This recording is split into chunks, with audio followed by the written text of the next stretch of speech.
नमस्कार दोस्तों, आप देख रहे हैं हरियाणा न्यूज़ और फेस टू फेस के अंदर आज हम बात करेंगे रोहतक से सांसद दीपेंद्र सिंह हुड्डा के साथ। दीपेंद्र सिंह हुड्डा की अगर बात करें तो मुख्यमंत्री भूपेंद्र सिंह हुड्डा के तो ये बेटे हैं ही, साथ ही हरियाणा के अंदर एक लाडला सांसद होने का इनको खिताब भी मिला हुआ है। पिछली बार के अगर चुनाव परिणाम की बात करें तो 4.5 लाख से ज्यादा के अंतर से इन्होंने अपने प्रतिद्वंदियों को हराकर सबकी जमानत जब्त कर ली थी। दीपेंद्र जी, स्वागत है हरियाणा न्यूज़ में आपका। धन्यवाद। हकीकत दीपेंद्र जी, कौन से वो मुद्दे हैं जिनको लेकर अब की बार आप चुनाव के अंदर उतरे हैं? मैं समझता हूँ कि सबसे पहले तो जो पिछला मेरा कार्यकाल रहा सांसद के रूप में जी, उस कार्यकाल में जो मैंने जिम्मेदारी मेरे को मिली थी उसको जो जिस प्रकार से निभाने की कोशिश करी है, जो काम किया है, जिस नीयत से काम किया है, उस सभी के आधार पे हम लोगों के बीच में जा रहे हैं। और उसके साथ साथ प्रदेश सरकार में कांग्रेस पार्टी ने चौधरी भूपेंद्र सिंह हुड्डा जी के नेतृत्व में जो पिछले 9 वर्ष के अंदर जो काम किया है, सबको साथ लेके विकास की तरफ प्रदेश को लेके जाने का काम किया है। और केंद्र सरकार ने कांग्रेस पार्टी की नीति पे चलते हुए जिस तरीके से गरीब और किसान के हित में जो काम किया है, तो इन सभी बातों को लेकर हम चुनाव में लोगों के बीच में जा रहे हैं। दीपेंद्र सिंह हुड्डा के अगर कार्यकाल की बात की जाए तो ऐसी कौन से बड़े जो अचीवमेंट्स हैं, ऐसी कौन सी बड़ी उपलब्धियां हैं, कौन से बड़े प्रोजेक्ट हैं जो आप इलाके के लोगों के लिए लेकर आए हैं? मैं समझता हूँ कि उपलब्धियों की अगर बात की जाए और प्रोजेक्ट्स की बात की जाए तो वो एक बात, मगर जो बड़े प्रोजेक्ट्स हैं आपके, हर किसी के तो बताना मुश्किल होता है, बेशक बड़े प्रोजेक्ट्स जो आप अपनी उपलब्धि मानते हैं। मैं समझता हूँ कि चाहे वो इंफ्रास्ट्रक्चर डेवलपमेंट की बात हो, जिसमें रेल के प्रोजेक्ट्स की बात हो। 40 साल से हरियाणा में कोई रेल की लाइन नहीं आई थी। मुझे खुशी है कि 3 रेल की लाइनें जो है ऐसी मंजूर हुई पिछले कुछ वर्षों में, जिनमें काम या तो पूरा हो गया है रोहतक रेवाड़ी रेल की लाइन पे, या जींद सोनीपत रेल की लाइन पे जिस पे काम तकरीबन पूरा हो गया। रोहतक महम हासी रेल की लाइन भी मंजूर हम करवा पाए, जिस पे काम शुरू हो चुका है। रोहतक का रेल बाईपास की बात हो तो सर, आपने रोहतक रेवाड़ी रेल लाइन की बात की। ये रेल लाइन बिछकर तैयार हुई सारी चीजें, लेकिन अब भी इस रूट के ऊपर केवल 2 ट्रेनें चलती हैं। इतना बड़ा प्रोजेक्ट, केवल 2 ट्रेनें, क्या आपको नहीं लगता नाकाफी हैं और इसके लिए कुछ ना कुछ आपके प्रयासों में कमी रह गई कि वहां कुछ और ट्रेनें चलनी चाहिए थी ताकि लोगों को उसका पूरा फायदा मिल सके? सही बात है हकीकत जी।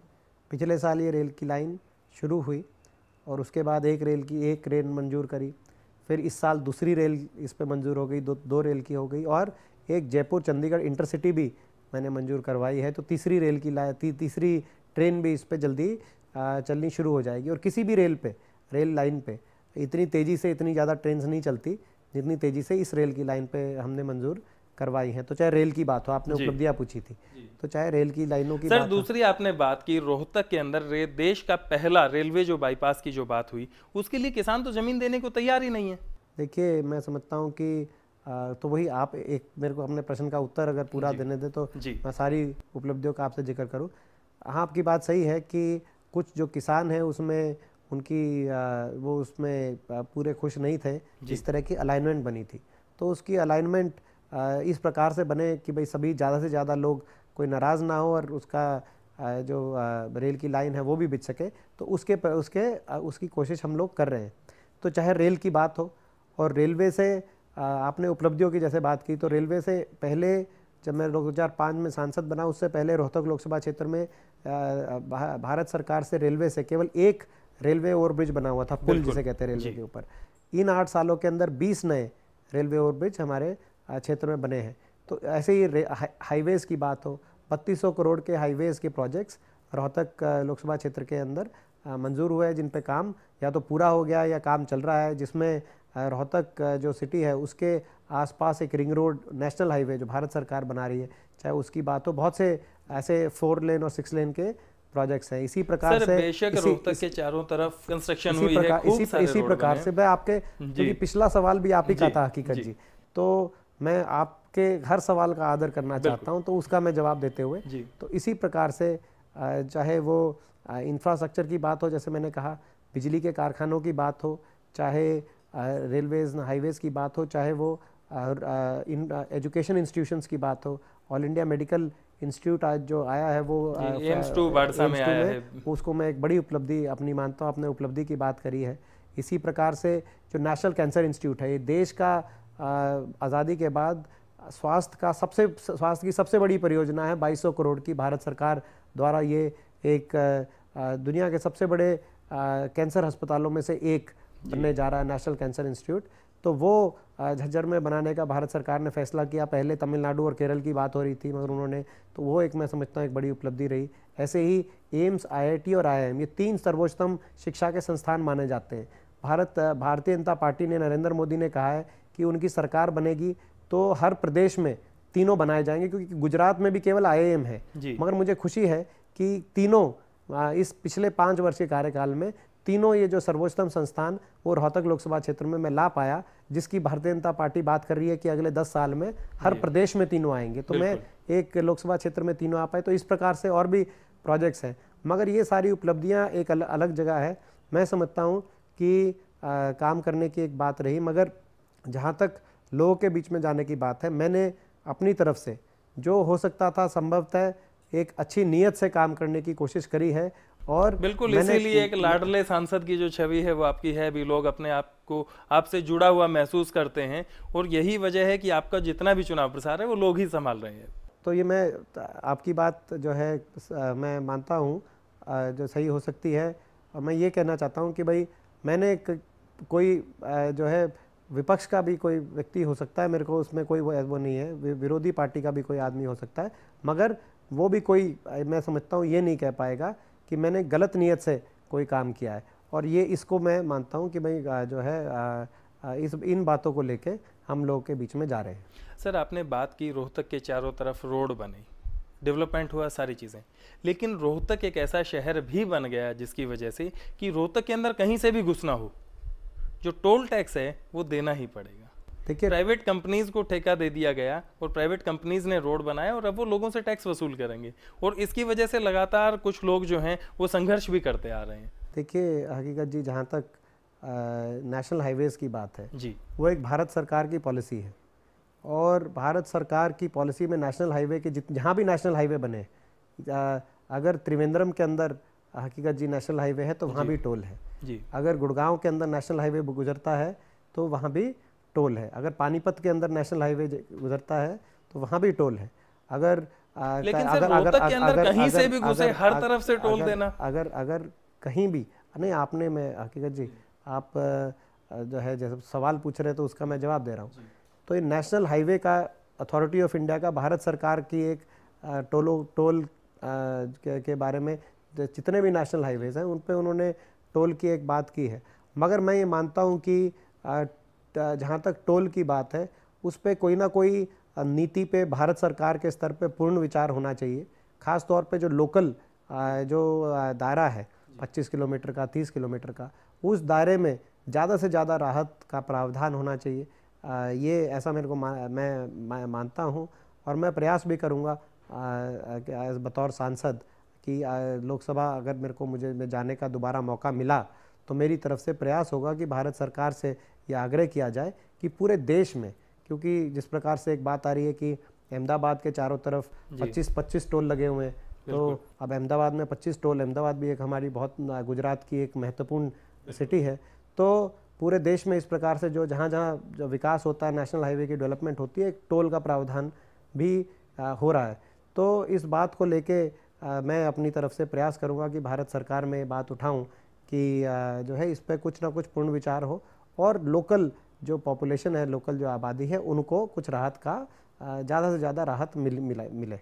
सर, बात करें अगर झज्जर की, आपके ही संसदीय क्षेत्र का हिस्सा है, ज़्यादातर प्रोजेक्ट जो हैं वो रोहतक के अंदर आए, और झज्जर के अंदर अगर बात की जाए तो केवल 2 ही मेजर प्रोजेक्ट आ पाए, ऐसा क्यों? देखिए, मैं मानता हूँ ज़्यादातर प्रोजेक्ट झज्जर में आए, चाहे वो बिजली के कारखानों की बात हो, दोनों बिजली के कारखाने जिसमें जो है झाड़ली की बात हो, कानपुर की बात हो, तकरीबन 15-20 हज़ार करोड़ के प्रोजेक्ट हैं, वो बहुत बड़े प्रोजेक्ट्स हैं।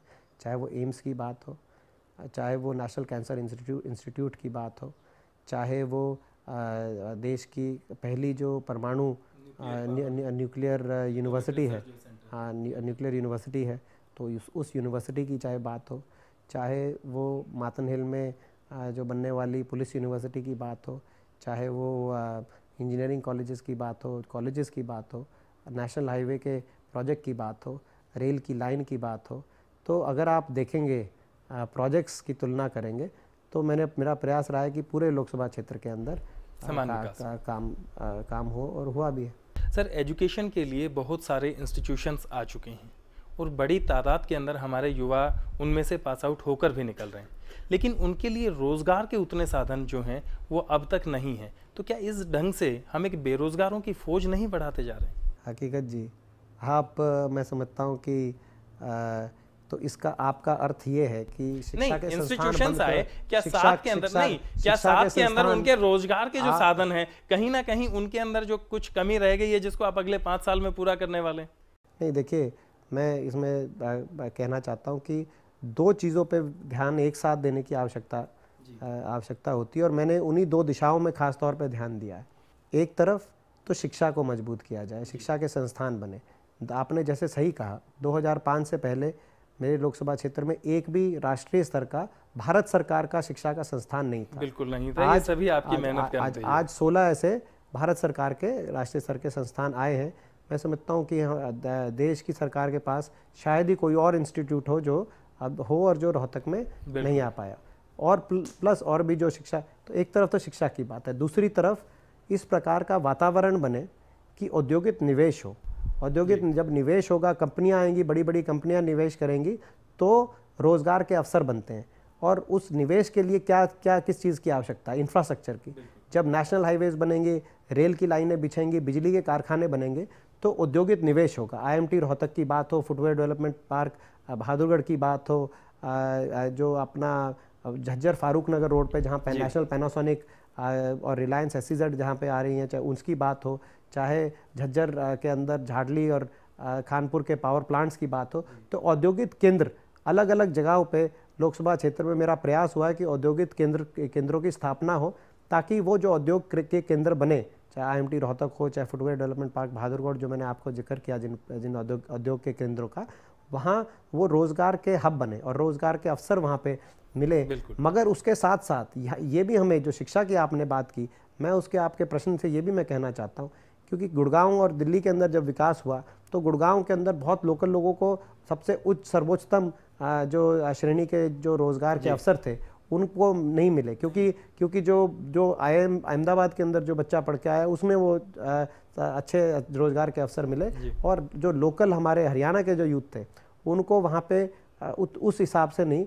तो मैं ये जो है इस बात को, इस भाव को बदलना चाहता था कि भाई दोनों तरफ एक साथ विकास हो। एक तो मॉडल ग्रोथ की, एक ऐसा मॉडल बने जो ग्रोथ, जहाँ पे एक नींव पड़े, जहाँ पे ग्रोथ हो, इन्वेस्टमेंट हो, और दूसरी इन्वेस्टमेंट के साथ साथ इन्वेस्टमेंट के लिए इंफ्रास्ट्रक्चर डेवलपमेंट, और इन्वेस्टमेंट के साथ साथ एजुकेशन के अंदर इस तरह का सुधार हो कि वो बच्चे आएँ और उनको अपना उन रोजगारों के अवसर में जाने का मौका मिले।